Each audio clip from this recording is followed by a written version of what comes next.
92 سالہ شیخ الحدیث مولانا محمد انور بدخشانی انتقال کر گئے۔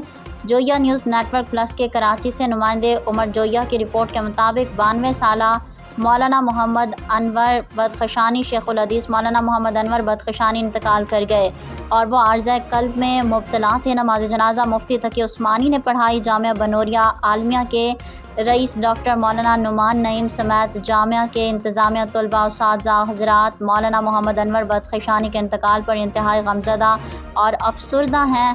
دعا گو ہیں کہ اللہ تعالیٰ درجات بلند فرمائے۔ دوسری جانب JUI سربراہ مولانا فضل الرحمان نے ملک کی عظیم دینی درسگاہ جامعہ بنوری ٹاؤن کے شیخ الحدیث مولانا انور بدخشانی کے وفات پر اظہار تعزیت کرتے ہوئے کہا کہ ان کی رحلت علمی حلقوں کے لیے بڑا نقصان ہے۔